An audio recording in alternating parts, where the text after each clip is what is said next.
This is Fantasy Banter HQ. Bold takes, sharp analysis, and zero filters. Fantasy winners and losers.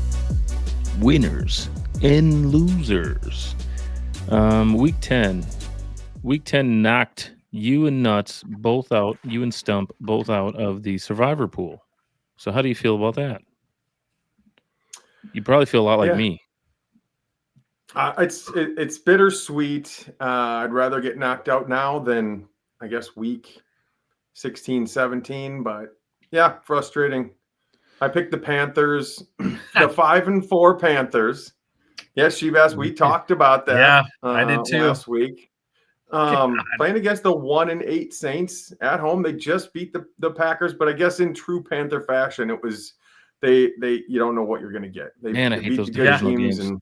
and lay the eggs against the bad teams. Just you rough. legit never know what you're getting in one of those games. I made a trade that I think a lot of people would probably make fun of me for, but I had to do it. It's in the dress league, and I'm giving the Packers another opportunity to screw me over, which I said I would never do. So I have Brock Bowers in that league. I have Brock Bowers in that league. I also have George Kittle. George Kittle had a nice 20-point game last week. I also have 0 QBs. And so it's a 2 QB league or a super flex league. And my QBs are Jaden Daniels and Kyler Murray. And so I ended up picking up Bryce Young off waivers, who's putting up like no points. And then so I ended up picking up Dylan Gabriel. So I'm rolling with Dylan Gabriel and Bryce Young as my QBs. And then of course, I grabbed Marcus Mariota like immediately. Like I blew my entire wad on Marcus Mariota just so I could have Jaden Daniels backup. So I traded Kittle pretty much straight up for Jordan Love. Oh, it's pretty ugly. Is this before the game or after? It was after the game. After Kittle. After Kittle went off for 20, I traded him for Jordan Love because, dude, I cannot afford another loss. And last week, my QB put up 1 point. And Kittle put up 20 points on my bench. And so this week, I was going to play Kittle and Bowers together because I'm struggling. And I decided, you know what? I can make up for that little bump and just grab a QB that's going to put up more than 2 points. And I can do a QB that's going to put up more than 2 points, and then I can go ahead and I wasn't going to start Kittle for the rest of the year anyways, unless of course Brock Bowers goes down. But at this point, I'm just trying not to lose. Yeah. So I'm in try not to lose mode. So that's where I'm at. I made a trade with Peasy today. Did you? That's who I traded with. What'd you trade him? I traded him Chuba Hubbard for Tony Pollard. Whatever, however you say his name. Yeah. You gave him his handcuff. It's like I got to do something. So yeah, so I mean, I don't feel super great about the trade because I could have gotten Dowdle for Kittle 2 weeks ago or whatever. Several weeks ago. Yeah, but I screwed up that deal, and now I need a QB. So I did what I had to do to try to stay out of the dress. I can't afford to lose at all, so I need to win out, and I need someone else to lose out. I believe mathematically, I can't remember. Yeah, don't you mean Shebas? No, I think somebody I'm behind safe. Shebas. Yeah, I'm safe There's somebody behind Shebas now, so I got to do what I got to do. Now, if I end up losing because I made this trade, dude, I am just gonna run through a window, dude, because I keep on doing that. I keep losing because I did something stupid. No. So I won't give you any feedback on your trade then. I also offered up Kittle to every person for a QB, and everyone denied me. Really? I was just trying to get a QB. Everybody's set on tight end then, huh? I guess so. So yeah, it was pretty wild. You didn't offer me. I mean, did you have a tight end? Did I? Well, Dallas Goedert. Okay, I don't know if I've seen yours. Maybe I just considered you my enemy because I was chasing you for the dress at the time. That could be too. I'm also not set at quarterback either, so I got screwed. In our super flex, Cory, the one we're in together, I was in a similar situation with Kyler Murray, and then I also had Dak, but Dak was on a bye, so I had 0 quarterbacks. So I picked up Davis Mills, who happened to be maybe playing. We didn't know when I picked him up, and then he ended up playing and scoring me 29 points. So and Nico ended up being the man that game. Now I'm like, keep Davis in, keep Mills in. I know. I also, on a whim, a week and a half ago, picked up Joe Burrow before any news alerts came out because I'm like, I'll throw him on my IR. I don't care. And then just yesterday it comes out he's going to be playing in 3 weeks. Yeah, because they had to activate him, right? Otherwise, then they have There's a 21 day window. In Yeah, 3 they're weeks- talking in about 3 him weeks- playing by Thanksgiving. 3 Yeah. weeks it'll be too late for me. So, Hmm. yeah, unfortunately, that's where I'm at. So I did what I had to do. I haven't started Kittle once this year. He's been on my bench the entire season. Even when Bowers was hurt. Oh yeah, he was Because Kittle was also too. hurt. So Yeah. I literally have not Mhm. started him at all once. So I'm just like, Man, that is rough to have both of those guys and not reap any benefits. That's no. too bad. My condolences. Sorry, man. Sorry for myself. So let's talk about some winners and losers here. We need to talk about some winners and losers because there was a few. And I think I want to start with QB, and I think I want to start with Justin. Because Okay. let's go QB winners for the week 10. It's a good start because I wanted to give you some props at the end of the episode last week. I was talking about the conundrum I had in my guillotine league between Daniel Jones or Matthew Stafford. You suggested Stafford. I took your advice and I dropped Daniel Jones, who put up 16 points, and Stafford for his third game in a row threw 4 touchdowns and 0 interceptions. Dude's on fire. So Yeah, he's put me got up 29 points. 20 TDs this season, 0 interceptions. He's just insane. The young Stafford. We are all worried about his back being an issue before the season, and he is just at the top of his game.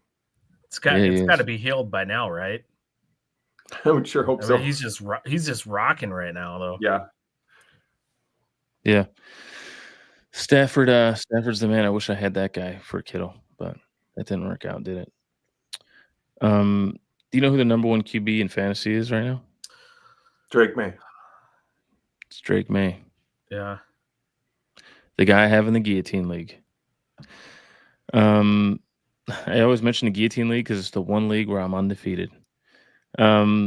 So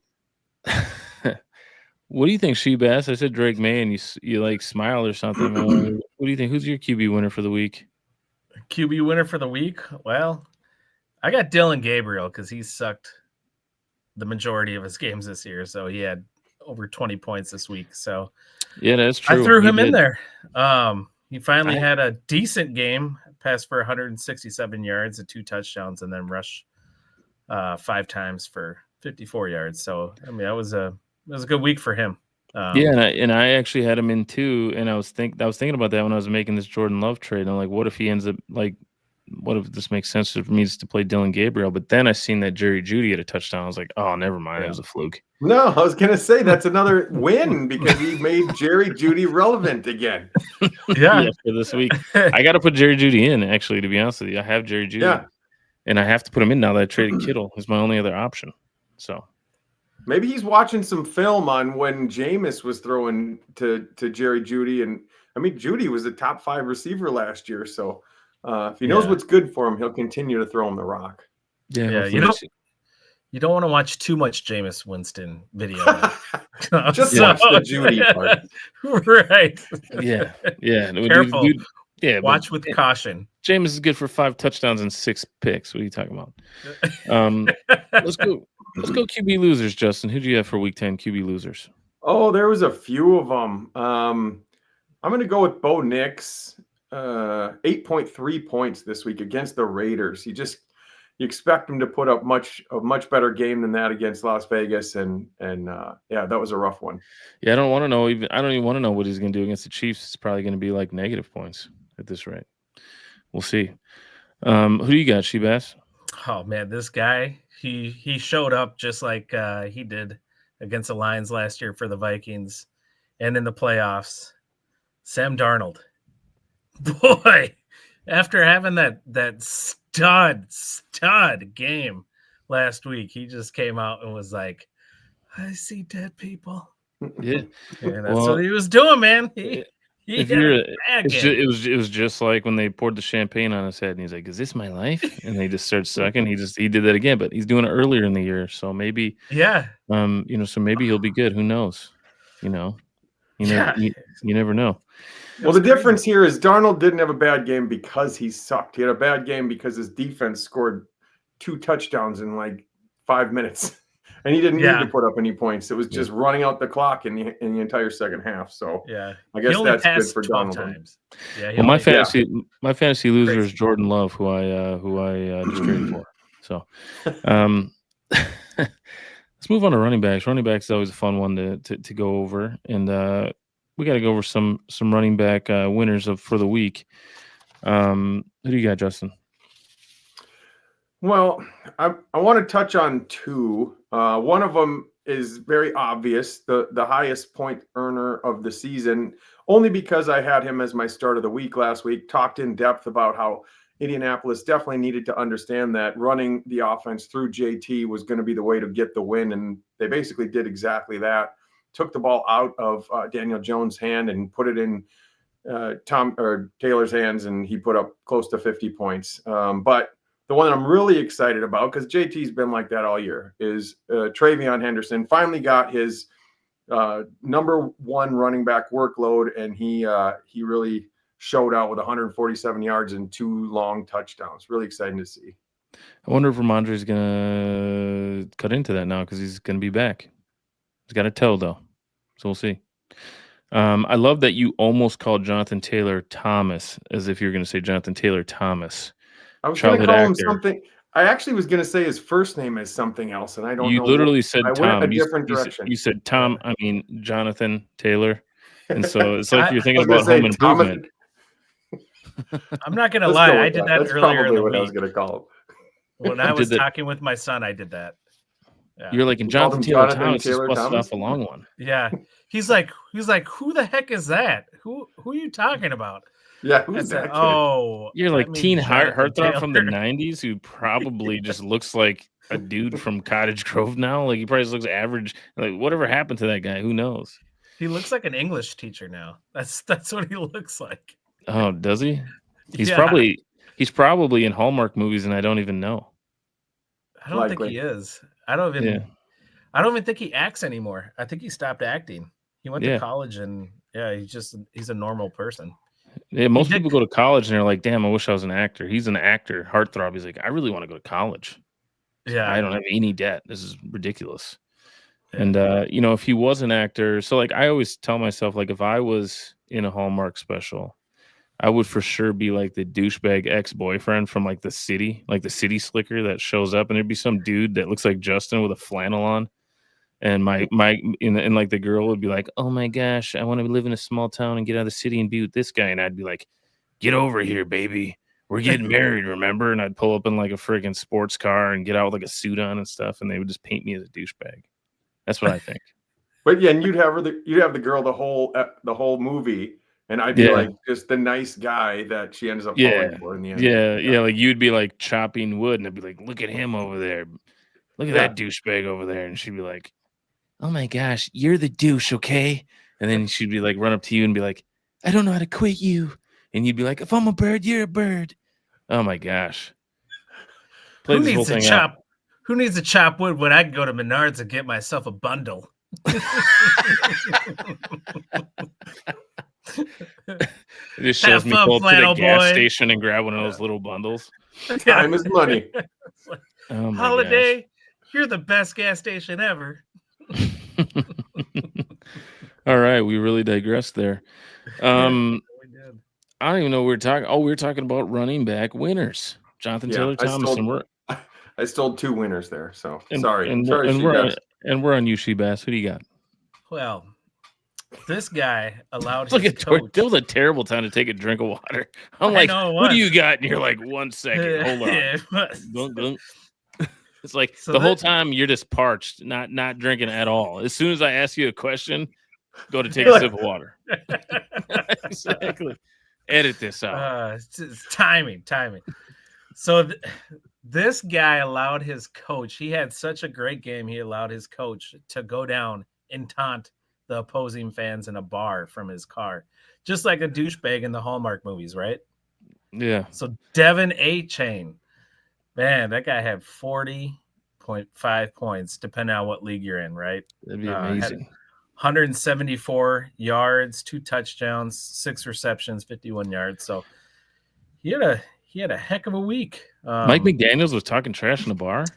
I know. Dude, I didn't know this story. He drove by a bar that was known for like opposing fans to go to after games, and he started talking trash to him from his car at a stoplight. She's lucky he didn't end up like Mark Sanchez.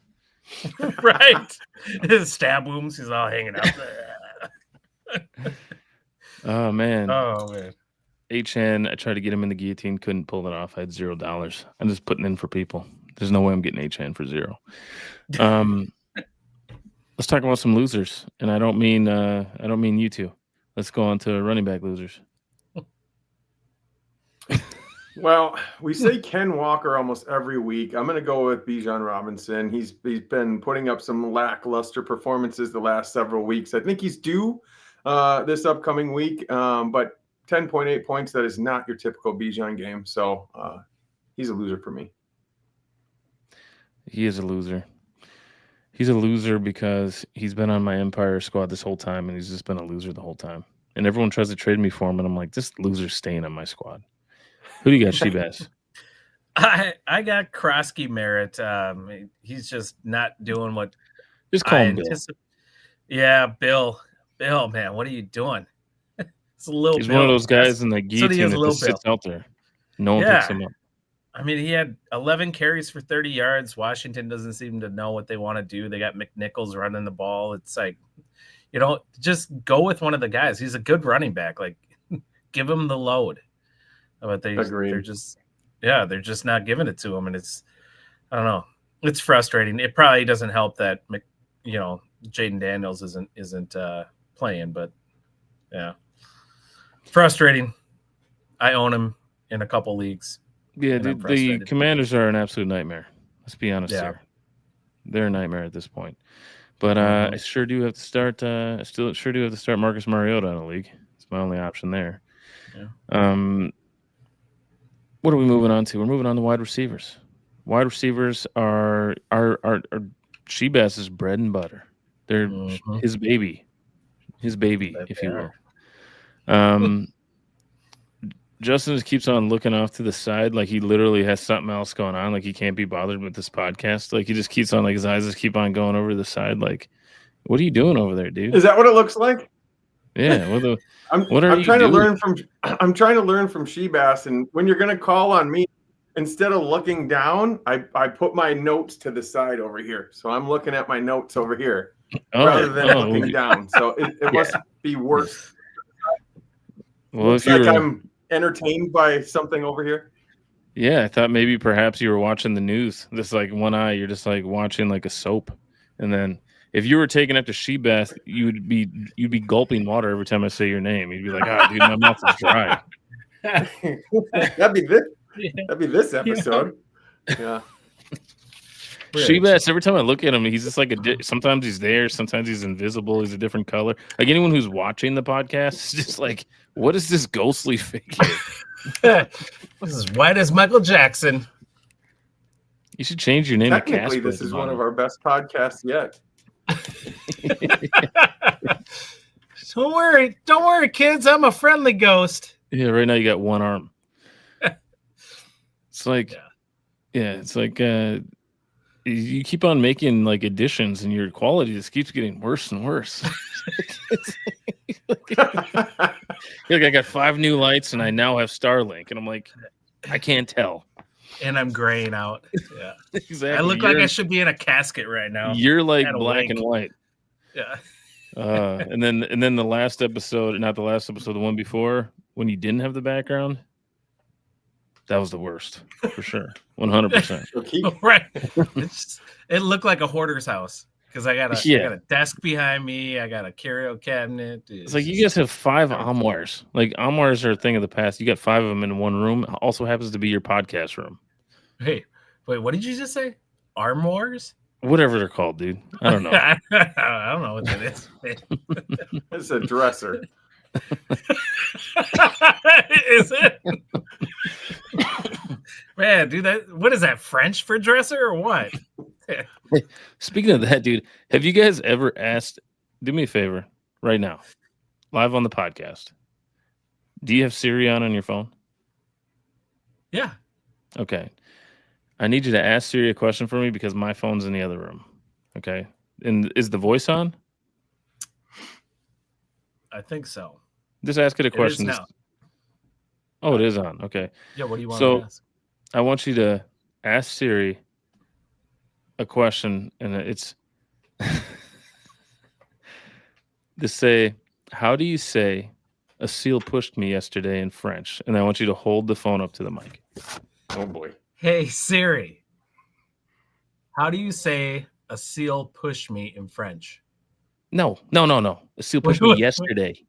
Yes. A seal pushed me yesterday. All right, we got it. Okay, a seal pushed me yesterday. How do you say a seal pushed me yesterday in French? Hey Siri, how do you say a seal pushed me yesterday in French? In French, a seal pushed me yesterday is un phoque m'a poussé hier.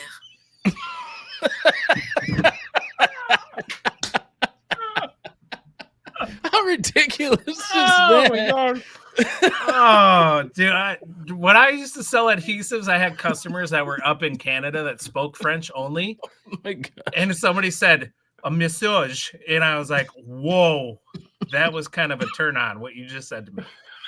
I was like, "Man, Yeah, it Where wouldn't did have that been. come from? It was like Why an did- old 50-year-old dude. He's like massage, and you're Yeah. over here. You're over here You're selling. like, yeah. yeah." So you sell I'm like, everything. A He's like- sticky situation here.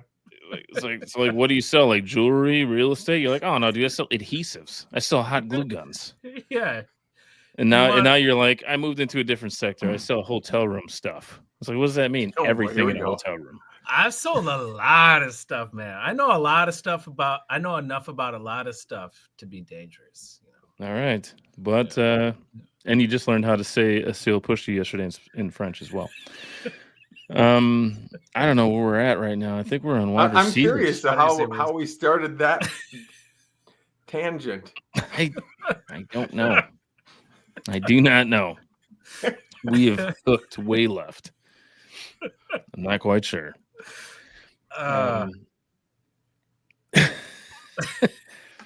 All right. So I think we were on Wide receiver wins. Yeah, we're on winners. wide receiver winners. And Yeah. yeah. And did you even give me one? No, I did not. I was looking to the left. He called me out because my winner. I took credit for my start of the week last week, bragged myself up. I'm going to throw myself under the bus. I had this guy as a sit last week, and he had a great game. Drake London against Sauce Gardner. He showed him up. He had 6 catches, 104 yards, a touchdown. So another great game from Drake, and I was wrong on the sit last week. I'm glad you said that. I'm glad you took full responsibility for that one. You're also going to be wrong on this Kittle for Love trade. So I hope I am for your sake. Because I know you were wrong on the Kittle for Dowdle trade. Because I wish I would have done that one before it was too late. Yeah. Let's move on, Shebass. Who do you got? Yeah, I got a Saint. This guy kicked me out of my pick'em league, man. Oh, he did? God. Yeah, Chris Olave, man, 21 points. Oh, and he's on. And wasn't he on like your hate list or something last week? Yeah, probably. Yeah. Yeah, I can't It's like- remember, but yeah. Yeah, because he was going to have Horn on him. Yes. God, Yeah. where was he? Where was he? And then Nice slip. Man, yeah. it's like, God, is your or your notes posted above your camera? it is now. That's what I was doing. That's where you can only see the one arm. Yeah, you're like, Wait, is this what we're gonna do every week now? We're gonna try to trick Cory where our notes are. Wait, they're above you. I was like, I'm gonna pin him here, so I'm not looking down here. No, like, are your notes on your hand? Let's do this. That's cheating, sir. It takes enough time to have to do the prep. Now I got to try to memorize it, so you can't call me out where my damn notes are. Right. No, man, it's good. I mean, you're supposed to have a piece of paper, man. You're supposed to have a piece of paper. I feel like Shebass, he scrapped paper. He's not using paper. He's putting them above his camera. They're like, I can just imagine that you have them like that was really obvious, Shebass. Yeah. I got it plugged into my sound absorber. Like, are they on your pinned in? Cory, I knew he was doing that. The last time you thought he was making an adjustment to his lighting, I'm like, he's putting his notes above the camera. That's when he had one arm. Oh, yeah. My gosh. Yeah, that's right. Right. That's why my arm disappeared. It disappeared for a reason. My arms just don't disappear for no reason at all. So, but you know, whose arms did disappear for no reason? Justin's first wide receiver loser. I'm going Justin Jefferson. Oh, damn it! Don't ever talk about him like that again. Sorry, buddy. Yeah, you set it up. Not a great game. 4 catches, 37 yards. Seems to kind of give up on a couple of plays, which is becoming the topic of many conversations here in the Minneapolis area. I think he's taking accountability for it, but yeah, not a good showing. I was at that game and I was in the nosebleeders. I could pretty much like knock on the back wall, so I didn't notice any of that. So, yeah. Well, I'm glad to hear that. Shebass, who you got? I got Cortland Sutton. He only 3 catches, 24 yards. Not a very good game. Strong loser. Bo Nix is a loser. Denver Broncos. You know what? Sean Payton's a loser too. Yeah. Douche. Oh, big time. Douche. Yeah. Both of those receivers, by the way, that really hurts. I mean, these are obviously Justin Jefferson is supposed to be top 3 point getter. Every year he is. But, I mean, Cortland Sutton was massive last year. He was the go-to guy. I don't know if Troy Franklin is kind of throwing him. I mean, Cortland Sutton's got the skills. He's the big man. It's just amazing how he's just completely disappeared, and you just can't count on him. It's frustrating. Yeah. Hey, Cory, can you make an AI video kind of similar to the Jason movies where they go, Q, Q. But instead, when we say Sean Payton, they go, douche, douche, douche, douche. I think I will do that actually. Yeah. And I like Cortland Sutton. That sucks that he had a bad game. But. Yeah, and his coach is Sean Payton. That sucks for him. Well, I do like the throwback uniforms, though, man. Yes. I love all throwback uniforms, honestly. Yeah. Yeah. All right, man. Let's move right into tight ends then, guys. We got tight end winners for the week. Justin, who you got? Well, you've spoken enough about Kittle, so I'm going to go with Schultz. A lot of targets for Houston with Mills throwing the ball this week, and 7 catches, 53 yards, and a score. I just can't believe that Mills is doing it. Mills had a whole season of sucking. But I remember and 3 quarters too. He had about 3 quarters this game of sucking. They came alive in the 4th. Okay, well there you go. I didn't actually physically watch this game. I just always imagine, like, when players suck, I always think back of when Ryan Fitzpatrick played for the Bengals and sucked, and then he had some really good fantasy seasons after that for the other 30 teams he played for after that. Yeah. You guys ever seen a picture of that group of friends that all have Ryan Fitzpatrick jerseys, all from different teams? We should do that. Oh, no. We should do that. I mean, I know that really hurts you because you've mentioned it multiple times on this podcast. Yeah, because I had TJ Houshmandzadeh, dude. And he's doing nothing. He literally was relegated to being a scrub that year. So he was the JJ of that year. You know, he wasn't doing nothing. So who do you got, Shebass? Tight end. This guy came back to life in the stadium where Jesse Owens won gold medals in front of Hitler. I'm going with Tyler Warren. Whoa. Yeah. Yeah. You just gave a crazy fact that I didn't know nothing about. Yeah, it was crazy in that stadium. Yeah.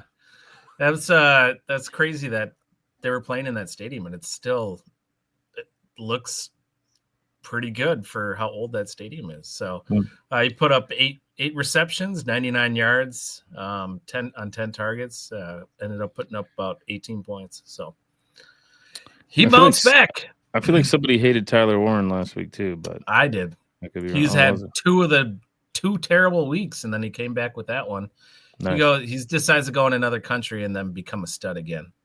Oh yeah, you got to show up and show out, dude. You know Yeah. that. As if fantasy isn't rough enough for us to like when we don't start the right guy and we kick ourselves, right? So now, on top of it with this podcast, I have a list of starts and sits, and there's certain guys that I'll pick or I won't. And I'm kicking myself because Pittman was one of my sits last week, and I didn't choose him. I chose London instead, and London had a great game, and Pittman just blew. And I didn't, so I'm kicking myself for not saying Pittman and looking like I know what I'm talking about. Well, maybe we should AI dub the word Pittman in next time, just over it. Right, retroactively. Yeah, your Dude, mouth his lips didn't even match up with it. Ant-Man. Yeah, you look like a Muppet. So we got to pick. We only get 2 more picks, so we got to pick the correct tight end sits for the week. Who do you got, Justin? Well, we're going to do sits on Saturday, but as far as losers go, I'm going to go Brock Bowers. How do you not? 1 catch, 31 yards. It was one nice play, but after a 3-touchdown game, we all expected more. And now he's my only tight end on my squad. So let's hope that he picks up that, because I don't want him to end up being a sit, which is probably why I said sit instead of loser, because I was really freaking out about that. He plays Dallas this coming week, so we got that going for us. 40 points again, hopefully. There we go. I would love to. Maybe I should play Gino. Who has Gino? Shebas, you got Gino, don't you? No, I don't think I do. Oh, okay. Who are you sitting at tight end? Well, this guy's going to be a dud, okay? All right? He's a dud. Oronde Gadsden put up 4.3 points, 3 receptions, 13 yards on 6 targets. So after too many miles to feed over there, man. It's going to be, who knows? Yeah. Well, did you guys watch the game? I did not. No. Throw a little context in there. He did get hurt. He left at like about halftime. Feared to be a major injury, but an MRI revealed it's just a bone bruise. So we dodged a bullet there. So that's part of the reason for his low stat total. But I agree with you. He still was a dud because out of those 6 targets, he had a really bad drop and then a pass in the end zone that would have hit him in the hands had he turned his head and looked. So there was a couple of really missed. He just hit him right in the back. There. I mean, it went right in front of him, and he just could have just turned his head and right in the end zone. So it was frustrating to have Gadsden. And yeah, definitely a loser performance, even with the injury.